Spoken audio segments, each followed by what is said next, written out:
Pak ke Polda Metro Jaya sendiri?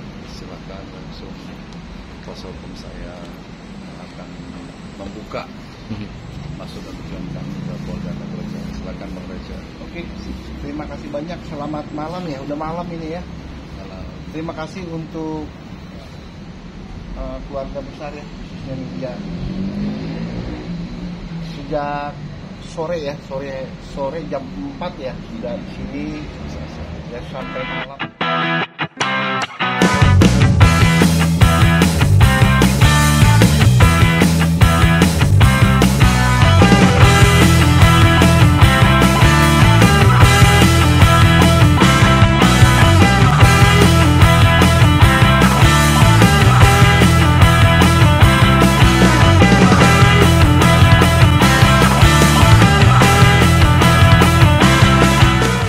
Polda Metro Jaya sendiri?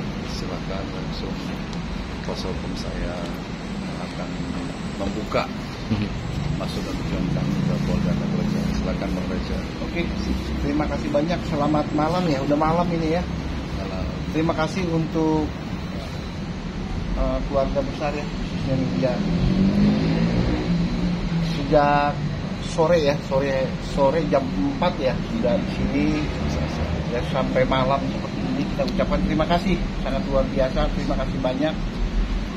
Pertama kami datang kemari adalah terkait hal laporan Saiful Jamil ya, dugaan tindak pidana pencemaran nama baik dan fitnah. Nah seperti itu. Mungkin ada lagi yang perlu ditanyakan. Ya, mungkin apa aja sih Bang pasalnya Bang? Jelas ya, kalau kitab undang-undang hukum pidana 310, 311 merujuk kepada undang-undang ITE 27 ayat 1 dan 3 seperti itu. Hukumannya sendiri Bang berapa lama gitu? Hukumannya 6 tahun. Ancamannya ya. Ancamannya. Mungkin bisa nanti rekan saya Vitalis dari SPKT ya untuk dibacakan dulu. Ya. Ya teman-teman, ini laporan kita sudah diterima dan laporan ini atas 2 video yang sudah diupload. Seperti teman-teman sudah tahu, terlapornya kita pakai inisial aja DP, dan setelah berjuang berapa jam akhirnya laporan ini diterima, dan video itu diindikasi mengandung asusila dan tidak seharusnya disebarluaskan karena mengandung asusila dan mengandung pencemaran nama baik dan fitnah. Karena ada video yang diupload di Instagram itu mengandung fitnah karena yang konten dari itu tidak benar. Ya, saya kira itu ya. Bang Raja, ya, dengan adanya laporan ini, apakah masih membuka peluang damai atau sudah tertutup pintu damai? Kita ikut dulu proses lah ya. Kita ikut proses karena kita sudah masuk somasi pertama dan kedua, ya kan. Kita minta memang untuk DP supaya bisa mengklarifikasi sebenarnya, ya kan. Arah kami seperti itu. Bang, mungkin somasi 1, 2 itu kan nggak ditanggapin dan akhirnya Abang melakukan laporan ini Bang atas dasar nggak digubrisnya nih Bang, atau seperti apa sih Bang? Ya sebenarnya bukan persoalan nggak digubris ya, ini artinya klien saya ingin penegakan hukum ya, agar tidak ada lagi nih ya orang lain yang terjadi seperti King Saiful Jamil. Bisa ditegaskan Bang, maksudnya klarifikasi seperti apa yang dimaksudkan? Ya klarifikasi apa niatnya untuk melakukan mengupload yang disampaikan oleh rekan kita, apa niatnya kan gitu. Bang Info, Yes. udah berpikir berapa lama gitu untuk akhirnya mempolisikan ini Bang? Assalamualaikum warahmatullahi wabarakatuh. Muhammad. Saya ucapkan alhamdulillah, puji syukur kepada Allah Subhanahu wa taala. Ini semua saya yakin ini atas izin dari orang-orang soleh, orang baik di luar sana yang benci dengan kezaliman, yang benci dengan fitnahan, yang benci dengan kekerasan, yang benci dengan keonaran. Alhamdulillah, saya sudah tahajud, saya mohon kepada Allah, petunjuk sama Allah. Alhamdulillah, saya ketemu Bang Raja, orang baik. Saya ketemu Gus Rofi, saya konsultasi. Semoga apa yang saya laporkan hari ini mudah-mudahan membawa kebaikan. Sebelumnya saya ucapkan terima kasih banyak kepada Kapolri, Wakapolri, kepada Bapak Kapolda dan juga Wakapolda. Terima kasih juga kepada seluruh petugas SPKT yang sudah menerima kami dengan baik. Saya sebagai warga negara merasa diri saya terancam, merasa nama saya dicoreng oleh masa lalu saya. Sudah hampir 13 tahun lamanya sudah berpisah. Ya. Tiba-tiba nama saya dicoreng, dan dicorengnya pun juga dengan sesuatu yang sudah disidangkan. Artinya apa?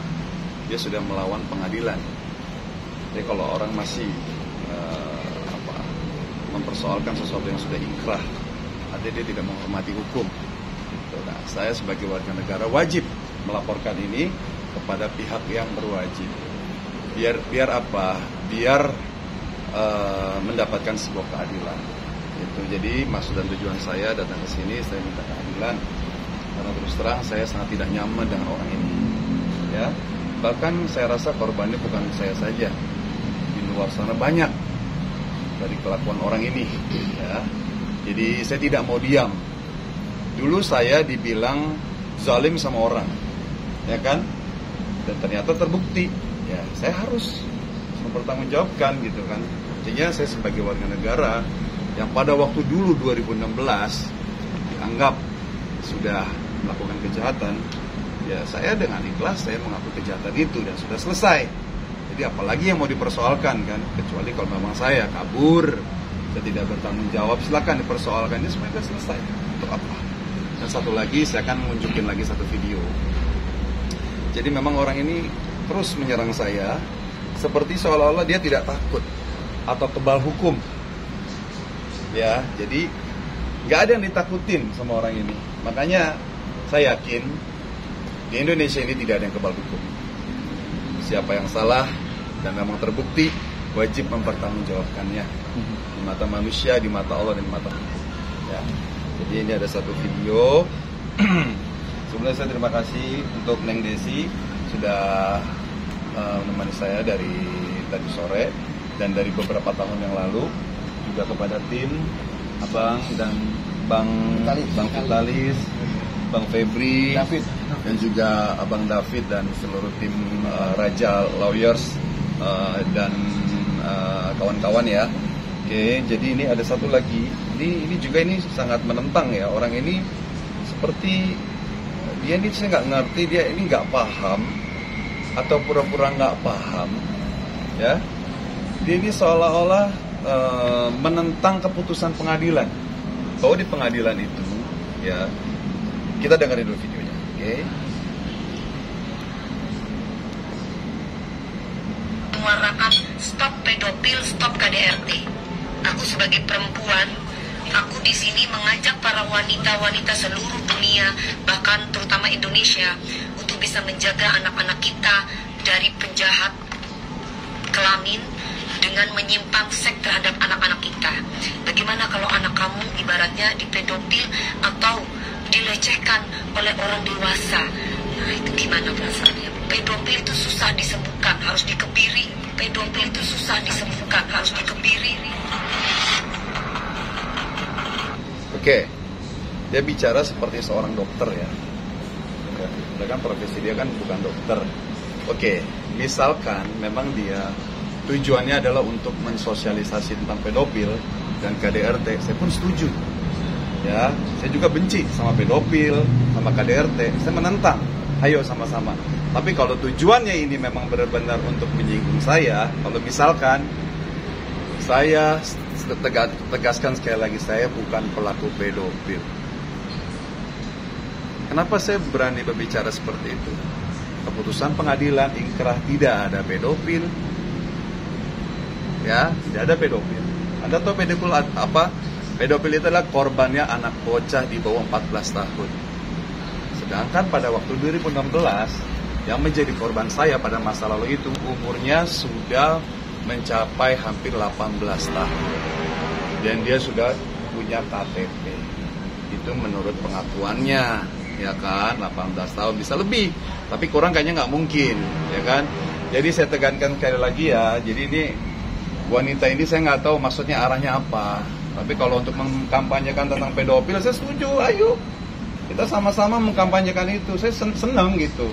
Tapi kalau tujuannya misalkan dia tujuannya ke saya, sorry, gue nggak akan pernah mengakui karena memang gue bukan pedofil. Ya, kalau Anda nggak percaya atau saudara-saudara kita sekalian yang nonton tayangan ini, silakan cek di Pengadilan Negeri Jakarta Utara di Sunter. Saya siap menerima apapun konsekuensinya, ya. Kalau memang ternyata di sana ya saya tidak terdaftar sebagai pedofil, atau misalnya saya ternyata terbukti pedofil, saya siap terima. Tapi kalau saya bukan, ya masa saya mesti ngaku? Ya kan? Ini sudah inkrah loh di pengadilan loh. Nggak mungkin pengadilan sembarangan memberikan hasil keputusan dari sebuah perkara ya. Gitu. Jadi tidak ada pedofil, mohon maaf lagi, tidak ada sodomi. Tidak ada ya, saya tekankan sekali lagi. Kalau masih nggak percaya silakan. Pengadilannya masih berdiri kokoh. Ya, bahkan dengan bangunan baru di Sunter. Kalau nggak percaya lagi, takutnya kan kita kadang-kadang mengadakan pembenaran ya. Tapi saya nggak berani bohong. Saya bilang, saya ngebohongin satu orang aja dosanya minta ampun. Makanya saya mau bertanggung jawab pada saat saya dituduh melakukan pelecehan seksual tahun 2016 gitu. Dan saya langsung mengakui gitu, ya kan. Saya nggak mau nutup-nutup, memang udah terjadi. Ya, saya nggak pakai berontak karena saya mengakui memang saya salah. Gitu. Jadi tetap aja kejahatan, mau sekecil apapun tetap kejahatan. Tapi kalau bukan kejahatan yang kita lakukan, masa kita mau ngakuin? Ya nggak? Dan saya tidak mau tinggal diam sekarang, makanya saya melawan. Oke, Bang Raja, mungkin kan ini proses hukum dengan adanya pelaporan ini akan terus berjalan gitu kan? Apakah mungkin menutup pintu damai atau seperti apa nih Bang? Tadi udah saya sampaikan, proses saja dulu ya. Proses dulu ya kan. Namun nanti hasilnya kita akan tahu. Saya tambahin lagi, supaya apa? Supaya orang yang model kayak begini ya tidak merusak citra media sosial. Ya, takutnya apa? Kalau kita diamkan orang model seperti ini, nanti orang-orang lain akan mengikuti. Kan bahaya. Ah, si artis itu aja bisa kok marah-marah, ngata-ngatain orang, masa kita kagak boleh? Ya, kalau dia ditindak, nanti insya Allah mereka mau mencoba-coba model seperti ini, ngata-ngatain orang, tidak menyebut namanya dengan kata-kata perolok-olokan yang jelek-jelek, mohon maaf ya, King Hap-Hap, ya kan? Terus jengger, kucing kalibata, ya, ini harus saya minta semoga penegak hukum kita di Indonesia tegas terhadap orang ini, walaupun tidak menyebut namanya. Bahkan ini bisa mengotori citra media sosial di Indonesia. Semoga kalau memang orang ini bisa kita berikan tindakan yang tegas, insya Allah lambat laun media sosial kita akan ramah, ya kan? Akan ramah, ya, seperti citra Indonesia lah, ya kan? Saling menyapa, saling baik, saling menghormati. Kalau ini seperti tidak ada hukum di Indonesia. Bang Ipul, melihat perkataan Dewi Persik itu sepertinya misalnya